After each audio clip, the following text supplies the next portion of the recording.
Hello guys, welcome to my YouTube channel. और मेरे channel का नाम है to the point with sir Mohsin. और आज मैं आपके सामने प्रायन का टॉपिक लेकर के हाजिर हुआ हूँ। और प्रायन को हम लोग प्यार से कहते हैं बावली प्रोटीन। बावली प्रोटीन से मुराद ये है कि ये थोड़ा सा एबनॉर्मल होता है as compare to regular protein. ठीक है, अब ये क्या होता है, इसकी जो है हम डेफिनेशन को देखेंगे, इसकी कैरेक्टरिस्टिक्स को देखेंगे। और सबसे ज़्यादा कन्फ्यूजन वाली बात यह है कि लोग एल्ज़ीमर को प्रायन समझते हैं या प्रायन को एल्ज़ीमर डिजीज़ समझते हैं। तो आज हम इसके दरमियान का जो डिफरेंस है, इसके दरमियान का जो फ़र्क है, उसको डिस्कस करेंगे। ठीक है, तो स्टार्ट करते हैं। सबसे पहले लिखा हुआ है prion, abnormal pathogenic agent induce abnormal folding of cellular protein. ये एक ऐसा सेलुलर प्रोटीन है जो कि एबनॉर्मल फोल्डिंग की वजह से अपने नॉर्मल बिहेवियर को भूल करके और एबनॉर्मल फंक्शन करना स्टार्ट कर देता है। ठीक है, और यहाँ पे मैंने इसकी दो एग्जांपल्स भी लिखी हुई हैं। ठीक है, ये एक मुश्किल सा जो है, ये क्रूट्ज़फेल्ड जैकब डिजीज़। आप इसकी जो है पढ़ने पे इसकी प्रोनाउंसिएशन पे ना जाएं, बल्कि हम इसको शॉर्टकट में CJD कह लेते हैं। ठीक है, और इसके बाद हमारे पास जो सबसे ज़्यादा कॉमन है वो है मैड काउ डिजीज़, जो कि जानवरों में या बिलखसूस गाय गाय में पाई जाती है। और वो जो है उसकी बिहेवियर चेंज हो जाती है, और वो इंसानों को या दीगर चीज़ों को जो है देख करके टकरे मार रहे होते हैं और इस तरह की जो एक्टिविटी कर रहे होते हैं। ठीक है, मेड काउ डिजीज़ में। खैर, हम बात करते हैं प्रायन की कैरेक्टरिस्टिक्स की। तो प्रायन की कैरेक्टरिस्टिक्स है, ठीक है, सबसे पहली चीज़ है, दे आर ट्रांसमिसिबल, यानी कि ये ट्रांसफ़र एक बॉडी से दूसरी बॉडी के अंदर कर सकता है। फिर अगर हम बात करें, they affect both human and animal, ये इंसान को भी मुतासिर करता है और साथ साथ जानवरों को भी मुतासिर करता है। ठीक है, यानी कि ये जिस तरीके से हमने वायरॉइड्स में देखा था, वो स्पेसिफिकली सिर्फ और सिर्फ प्लांट को मुतासिर कर रहा था, तो इसी तरीके से ये स्पेसिफिकली सिर्फ एनिमल को मुतासिर कर रहा है, एनिमल को बीमार कर रहा है। ठीक है, लेकिन इसके अंदर प्लांट इंक्लूड नहीं है। उसके बाद हम आ जाते हैं थर्ड पॉइंट पे, they are proteinaceous in nature. ये किसका बना हुआ होता है? प्रोटीन का। प्रायन है, मैंने पहले ही बताया, ये एबनॉर्मल प्रोटीन है, तो ये प्रोटीन का बना हुआ होता है। फिर हम बात करते हैं, they are helical in shape. इसका जो शेप होता है वो कैसा होता है? हेलिक्स होता है, हेलिकल होता है, स्प्रिंग लाइक होता है। ठीक है, यहाँ पे हमने जो ड्रॉ करने की कोशिश भी की है। ठीक है, उसके बाद हम आगे चलते हैं, दे हैव स्पंजी अपीयरेंस। जब माइक्रोस्कोपिक डायग्राम इसकी ली गई या माइक्रोस्कोपिक इमेज इसका देखा गया, तो पता ये चला कि ये स्पंजी होता है, स्पंज लाइक इसका जो अपीयरेंस होता है। और उसके बाद फिर इसके एक पॉइंट में, दे आर ए सेलुलर। ये बात तो फैक्ट है कि जो है हमारे पास वायरॉइड्स हो या प्रायन हो या वायरसेस हो, तो ये सारे के सारे ए सेल्यूलर ग्रुप के मेंबर्स हैं।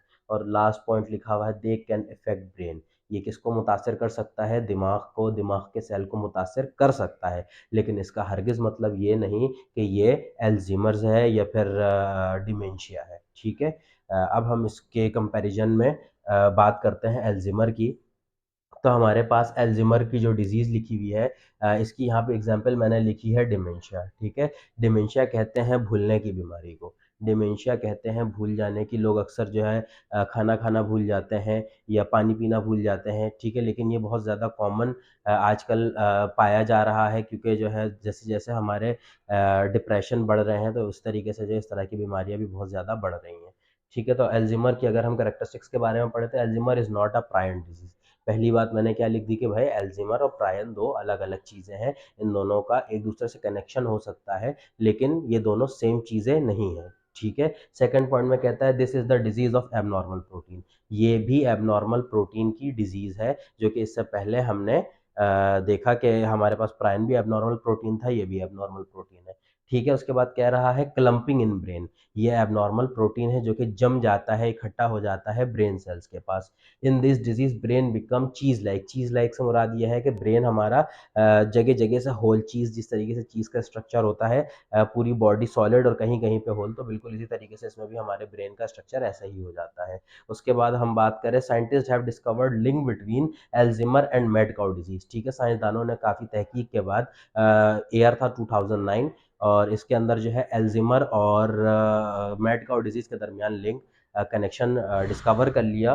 ठीक है, और उसके बाद जो है यहाँ पे मैंने इसको डायग्राम के फॉर्म में आपको समझाने की कोशिश की है कि ये हमारे पास एक नॉर्मल, एक हेल्दी ब्रेन है, जिसके अंदर कोई बीमारी नहीं है, कोई एल्जिमर नहीं है। लेकिन ये हमारे पास जो है एल्जिमर वाला ब्रेन है, जिसको एल्जिमर हो चुका है। ठीक है, और यहाँ पे ये ब्लैक वाला स्ट्रक्चर ये लिखा हुआ है प्लाक। ये प्लाक है। प्लाक इस चीज़ को बताता है कि ये इस जगह पे डैमेज हो चुका है, यहाँ पे जो है ये होलो बॉडी बन चुकी है, या कोई स्पेस जो है यहाँ पे बन चुका है। ठीक है, अगर हम इस पूरे टॉपिक को सम अप करने की कोशिश करते हैं, तो इसका नतीजा ये निकलता है कि हमारे पास प्रायन और एल्ज़ीमर 2 अलग-अलग डिज़ीज़ेज़ हैं, ठीक है? प्रायन जो है वो एसेल्युलर बॉडी है और उसकी वजह से सीजेडी और मैड काउ डिज़ीज़ जैसी बीमारियाँ होती हैं, और एल्ज़ीमर जो है वो ऐसी डिज़ीज़ है जिसके नतीजे में डिमेंशिया होता है और इस तरीके से ब्रेन को और भी बीमारियाँ होती हैं, ठीक है? अब इसके स्ट्रक्चर है, ये हमारे पास नॉर्मल क्या कहते हैं प्रोटीन था, और ये इसके बाद जो है प्रायन प्रोटीन है जिसके अंदर एबनॉर्मल एक्टिविटी हो चुकी है। इसी तरीके से हमारे पास नॉर्मल ब्रेन था, और ये अल्ज़ीमर वाला ब्रेन है जिसके अंदर प्लाक जम चुका है। ठीक है? तो अगर हम इसको समझ लेते हैं, या अगर हम इसका एक नतीजा निकालते हैं, तो वो ये है कि प्रायन से होने वाली डिज़ीज़ेज़ और अल्ज़ीमर्स, ये दोनों अलग-अलग डिज़ीज़ेज़ हैं।